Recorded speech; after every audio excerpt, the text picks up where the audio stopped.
nama saya Masjidina Mutizana dan nama pelajar saya adalah 265814.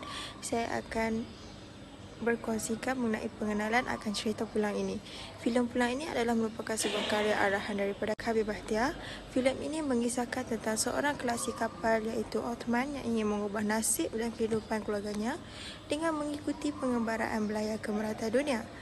Gaya bahasa dan aspek yang digunakan mampu mewujudkan penghayatan dan didikan baharu kepada penonton. Contohnya berkomunikasi dan bagaimana mengharungi rintangan hidup dengan sabar dan berani. Kesan ekspresi visual dalam filem Pulang Ini lebih kuat dan menjadi bualan para penonton. Seterusnya, saya akan menerangkan mengenai sinopsis akan filem Pulang Ini. Kisah Pulang Ini berlaku pada tahun 1993 yang berlatar belakangkan di Serka, Melaka. Kisah Pulang Ini memainkan peranan emosi yang menyedihkan kerana mempunyai unsur peperangan dan percintaan serta kekeluargaan yang sangat utuh.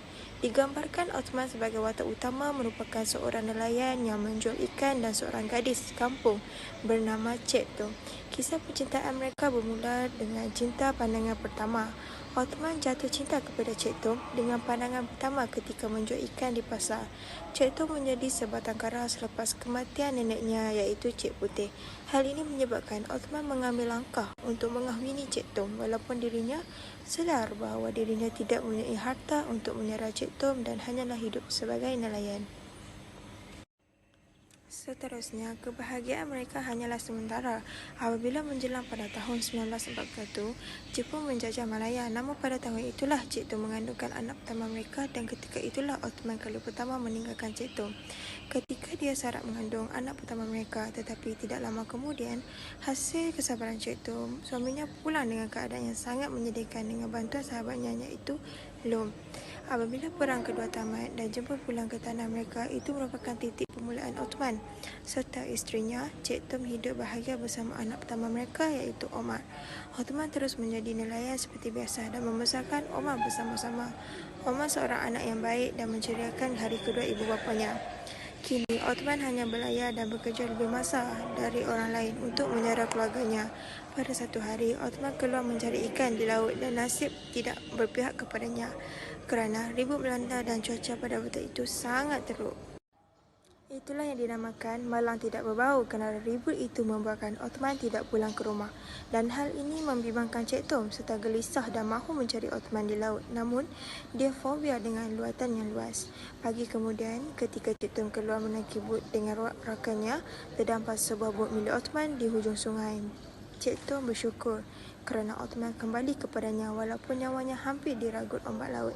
Dan Cik Tung melepaskan Othman pergi mencari rezeki meskipun dengan berat hati. Cik Tung melepaskan Othman pergi menaiki bot dan waktu itulah merupakan kali terakhir dia melihat suami tercintanya itu. Penyakit Alzheimer mula menjadi penyakit utama yang menyerang Omar pada peringkat usianya yang semakin tua. Ahmad menumpahkan anak Omar dan menjaga neneknya iaitu Cik Tung. Cik Tung berhasrat untuk mengetahui keseluruhan akan kisah suaminya. Tanpa sebarang kesan atau jejak, Ahmad terpaksa bermula dari awal untuk perbincangan akan filem Pulang Ini. Kita akan tahu akan bagaimana rintangan hidup sebelum kebahagiaan menanti. Takdir setiap manusia adalah berbeza-beza. Ini juga merupakan punca takdir malang antara Cik Tung dan Othman yang ditakdirkan berjauhan sehingga hujung nyawa. Ujian yang diberikan oleh Allah merupakan cabaran hidup setiap manusia. Cinta yang diuji dengan jauhnya seorang mampu mendekatkan. Sejauh mana kita mampu menghadapi dugaan tersebut dan sesabar manakah kita menjalani kehidupan seharian seperti mana Cik Tung sabar menanti kepulangan suaminya dan membesarkan Omar dengan seorang diri. Kesungguhan dalam memikul tanggungjawab sebagai ketua keluarga juga diterapkan dalam filem Pulang Ini. Kesungguhan Othman dalam mencari nafkah buat isterinya merupakan sikap tanggungjawab yang dalam memastikan keluarganya hidup dengan mewah. Assalamualaikum, nama saya Norizati binti Ghazali, nombor matrik 263644. Okey, jadi saya akan meneruskan pembentangan ini tentang konsep gaya bahasa, analisis dan kesimpulan.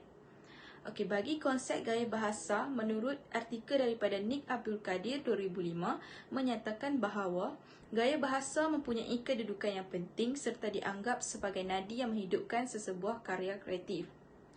Gaya bahasa yang menarik dan unik akan menghadirkan aspek keindahan kepada pembaca. Oleh itu, Setiap pengarang perlu menguasai gaya bahasa dengan baik agar dapat menghasilkan karya yang menarik hati pembaca. Gaya bahasa pertama ialah metafora. Nick Abdul Kadir 2005 mengatakan metafora diertikan sebagai penggunaan kata atau ungkapan yang menerbitkan makna selain makna tersurat atau penggunaan kata untuk menyatakan makna yang berbeza daripada yang sebenarnya, iaitu kiasan. Dialog yang menggunakan gaya bahasa metafora ialah: janganlah tarik muka. Man, kepala batu betul engkau ini. Dialog di atas menggunakan gaya bahasa metafora yang menggabungkan unsur konkret dan abstrak. Gaya bahasa yang kedua ialah personifikasi. Susiati 2020 mengatakan personifikasi ialah gaya bahasa yang memberikan ciri atau sifat manusia kepada benda yang tidak hidup. Jadi, benda yang tidak hidup ini seakan bernyawa dan mempunyai sifat seperti manusia. Dialog yang menggunakan gaya bahasa personifikasi ialah: malam terang, banyak bintang, kawan bulan. Ayat ini menggambarkan pada waktu malam yang bercahaya terang, disinari dengan pemandangan langit yang dipenuhi oleh bintang dan bulan. Perkataan kawan adalah sifat manusia yang digunakan kepada benda yang tidak hidup dan tidak bernyawa, iaitu menunjukkan bulan dan bintang seperti kawan. Gaya bahasa ketiga ialah simili. Simili ialah unsur bahasa kiasan yang menunjukkan perbandingan yang bersifat eksplisit atau langsung menyatakan sesuatu sama dengan hal yang lain. Fungsi simili kepada penonton ialah untuk menimbulkan keindahan serta kelembutan bunyi sesuatu ayat.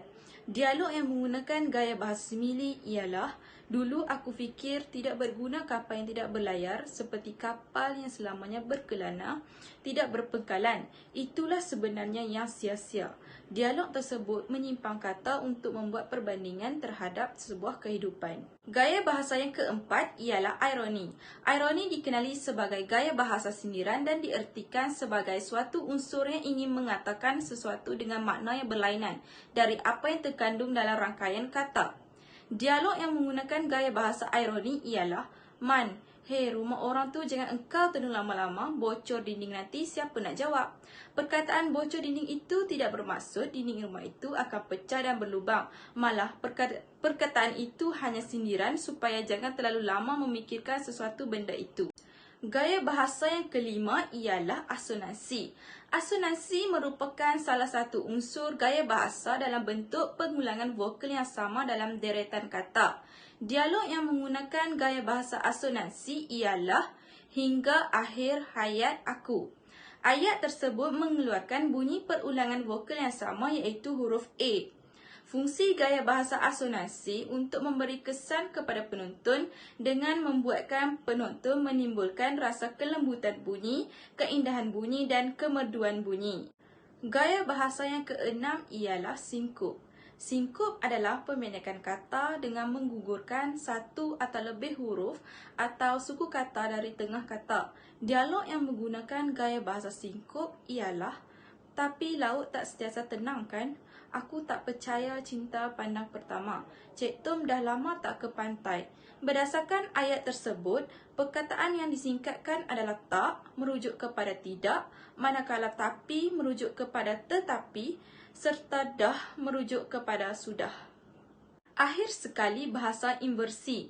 Inversi merupakan pembinaan struktur fasa ayat atau ayat yang terbalik dengan tujuan untuk menimbulkan kesan tertentu kepada pembaca. Dialog yang menggunakan gaya bahasa inversi ialah: esok barangkali surat Abah sampai. Esok barangkali diterbalikkan supaya pembaca menimbulkan sesuatu yang berlainan terhadap ayat tersebut. Perkataan sebenar adalah barangkali esok surat Abah sampai. Kesimpulannya, filem ini memberi pengajaran dan iktibar yang baik kepada penonton dari segi nilai-nilai murni. Ungkapan bahasa yang digunakan dalam filem ini membuatkan penonton dikaburi oleh imajinasi yang indah sehingga menyentuh hati dan perasaan penonton. Penggunaan bahasa yang bagus berjaya menarik minat penonton. Okey, itu saja dari saya. Terima kasih. Tidak percaya cinta pandang pertama, tetapi perasaan ini boleh datang tanpa